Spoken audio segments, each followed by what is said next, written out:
Katharine Quinn-Judge is an independent Ukraine analyst. It's important to note to start off with that it's still a very preliminary deal. The draft that the Americans initially showed the Ukrainians back in February was 90 pages. This is what we've seen. The Ukrainian version that we've seen so far is 12 pages, right, by comparison. So it's very preliminary. It outlines a series of principles that are going to have to be fleshed out in a further technical deal. It concerns, of course, Ukraine's mineral reserves. How significant are they? Put them into context globally for us. While Ukraine's rare earth reserves and total mineral reserves are obviously a state secret, it's likely that it contains at least 5% of global reserves of titanium, maybe even up to 20%. Some of these reserves are in relatively safe areas, but some of them are also in areas that are under Russian attack, meaning that, hopefully, from the viewpoint of the Ukrainians, having potential access to these reserves would give the U.S. added impetus to try to ensure Ukraine's security.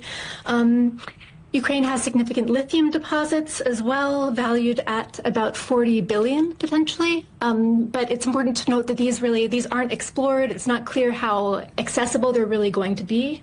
So while the notion of Ukraine becoming this lithium powerhouse and really helping to fuel Europe's clean energy transition is enticing, it's pretty nebulous still at this point. So I wonder if this deal actually, it looks like a good one from Ukraine's point of view. These minerals could, from what you've said there, potentially be a huge benefit to them in their future economy. But do you think they've perhaps given away some of that future prosperity for short-term gain? I want to repeat that what's been signed so far really is very preliminary. So there is a possibility, there's a possibility that Ukraine could end up giving away too much. And there's also the prospect that what eventually gets hashed out in the technical details is actually enormously more beneficial to Ukraine than the very non-advantageous first draft was that the U.S. presented back in February.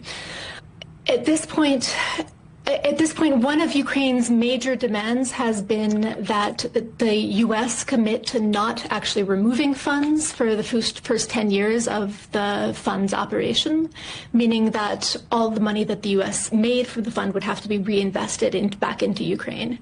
I think that in terms of Ukraine's recovery and just in terms of general fairness, justice, that would be a really important element for Ukraine to secure. But at this point, it's not clear whether that's going to happen.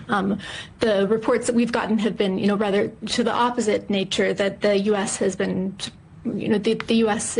tried to make some last-minute demands, trying to get Ukraine to sign a few more documents that it wasn't comfortable signing at the last minute.